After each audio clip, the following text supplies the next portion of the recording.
Before I start this video, I would just like to say that I am not a medical professional. I have a GCSE in biology and that's about it. But this video does detail my specific experience having COVID-19, which of course could differ from anybody else's experience. So take it with a grain of salt, and yeah, I hope you enjoy. So since I'm going to be quarantined for the next 10 days, I thought I would make a video explaining the symptoms that I get and just the things I experienced during this crazy time. End of flashback. Hey, what's up YouTube? So I don't know if you recall, but a couple of weeks ago I filmed a video where I wasn't completely myself. Montage. Just having... oh my god. I'm not in the mood to film right now. Ow! I need to sneeze. Feels like my contacts aren't in my eyes properly, and you don't get I have a headache and I feel sick. The vibe was so off in this video. Yeah, so turns out I had coronavirus. Now thankfully I've since recovered, but the first thing I did when I found out that I was sick was try to find videos explaining what I might experience as symptoms of COVID. And actually I couldn't find anything anywhere. So I made an attempt to kind of document what I went through, so in case anyone that watches my videos, God forbid, gets diagnosed, they kind of know what to expect. I tried to keep a day-by-day run-through of what symptoms I was experiencing and what was happening, but I didn't actually know I had COVID until around day 2, so I'll explain day 0 and day 1. Like this. So like I said, day 0 I didn't actually vlog because I had no idea what was wrong with me, but essentially I woke up feeling really depressed. Now this isn't a documented symptom of COVID-19, but it's definitely something that I don't think I would have experienced to that extent if I wasn't sick. I woke up and I literally couldn't get out of bed for 2 hours. I FaceTimed my mum and my best friend back home, and I mustered up the energy to pull myself to the gym and try and do my workout routine. Don't go out if you know that you're sick. I didn't know I was sick at the time, but my routine that normally takes an hour took about 2.5, so that gives you a kind of idea of where my energy levels were at. Out of all of the days that I felt unwell, day 0 was probably the worst, just because I didn't know what was wrong with me. I just didn't want to move, I didn't want to get out of bed, and I just wanted to sleep for the whole day. And not only did I lose motivation, but I also lost my appetite. I didn't eat that whole day, and I don't think I ate until dinner the next day, so almost 48 hours. No, 48 hours I didn't eat anything just because I just had no appetite. Day 1 was different. I had a bit more motivation. I mustered up enough energy after drinking 2 coffees to kind of film a YouTube video, which is the dorm essentials one where I'm not myself. But the most significant symptom I felt on day 1 was that my eyes just felt constantly strained. And I thought it was my contact lenses at first, so I took them out, I rinsed them, but it was like I couldn't open my eyes fully without them hurting. Eventually day 2 came around, which was a Tuesday, which meant I had a day full of classes, and my eyes still ached. Like the sight of light would make them hurt so much. And I had a really dry throat, but I didn't have any cough. I actually didn't have a cough the entire time that I was sick. But essentially I figured out, even though I hadn't been around anyone that I knew that had the virus, it wouldn't hurt to get tested, so I thought, okay, I'll get tested, rule it out as a possibility, and then I'll go and figure out what's wrong with me. Turns out I had COVID. The next few days are going to be explained in vlogs as they were happening real time, so enjoy. Day 2, I got a bad pain in my neck. I woke up with not a fever, but my temperature was 98.8, which I guess was kind of high. It also felt like really congested, like just that there was so much fluid in my head. I know that I was that kid. I had a pretty bad headache and I woke up with a bit of a fever.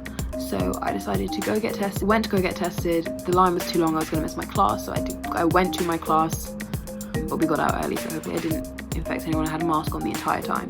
Finally did the test, came back, took a nap because I was just so exhausted. That's another thing. Today I was just so exhausted. So I came back, took a nap, and then they called me and they told me I had a positive test. Since then, I think like the whole being told you're sick makes you sick thing sunk in. I've just felt drained and upset because I have to move all my stuff into quarantine. And so it's been like another 2 hours, and I'm also noticing like I have a lot of eye strain, like to focus on things. Like it looks like I'm high, I'm not, I promise, but to open my eyes fully is a struggle. Day 3.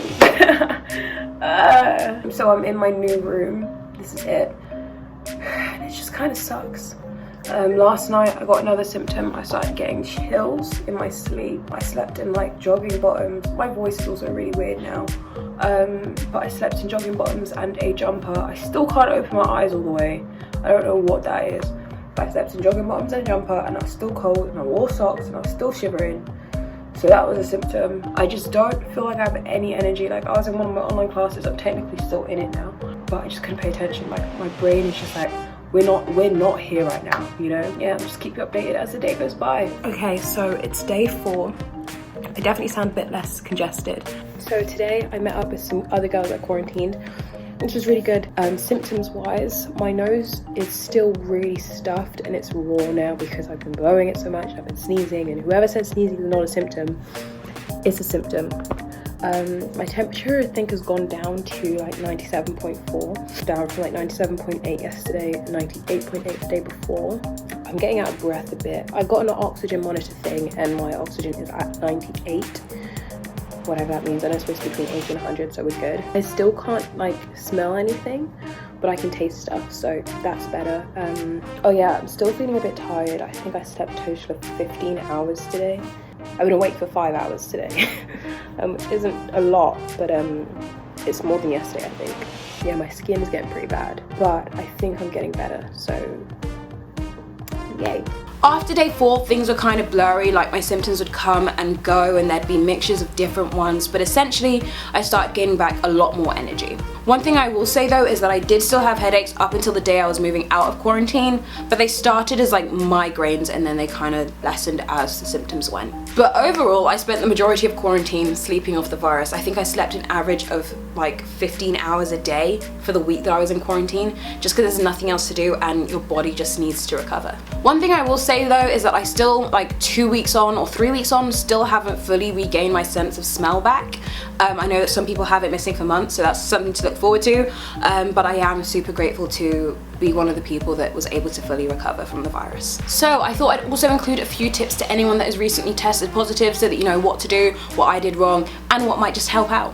1, don't panic. It's not the end of the world and there is a good chance that you're going to make a full recovery, and in a lot of places there are a lot of resources to help. So just have a Google, figure out what's around you, what your university provides, health services nearby, and just take it easy. Number 2, which is the one thing that most people I know didn't do, is get in contact with the people you've been in contact with. Even though I didn't experience super bad symptoms, I would never want to know that I made somebody else feel that way, simply because I didn't tell someone that I'd been around that they could have COVID.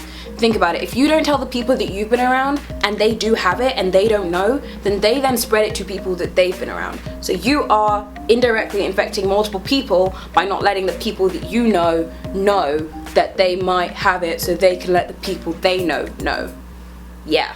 So yeah, let people know and limit the chances of you spreading the virus unknowingly to more and more people. Number 3, sleep. Like seriously, just relax and take your time. Don't beat yourself up about not meeting deadlines or missing classes. Like, your professors will understand that you were sick and you're sleeping and you're healing, and if you're really worried, shoot them an email and just attach your positive test result if you get one from a doctor. If not, request one, and they can't dispute that. My teachers were really understanding, just because I emailed them as soon as I knew, and they were able to kind of accommodate it, and I just explained to them over time that, hey, I wasn't able to do this, or can I get an extension? And overall they were really great. So just let your teachers know that you're not going to be around. If you're not a college student, that whole part was irrelevant, but if you are a college student, then stressing about deadlines isn't going to make you do anything faster. It's just going to make you more stressed in a stressful period. 4, stay in contact with people. Have daily FaceTime calls with your best friends or your family or people that you know. Like, I spent so long ranting to my best friend Maheen about how much quarantine sucks, and I promise you, being upset and angry with somebody else is a lot better than being upset and angry on your own. I promise you. Number 5, measure your vitals. Check your oxygen levels and your temperature every single day, just so you can keep a track of how your symptoms are progressing. The fever is the easiest to gauge in terms of your recovery because your fever will go down over time, and most people do have a fever, but also checking your oxygen, make sure that you know that you're not getting worse, and you can get an oxygen monitor on Amazon.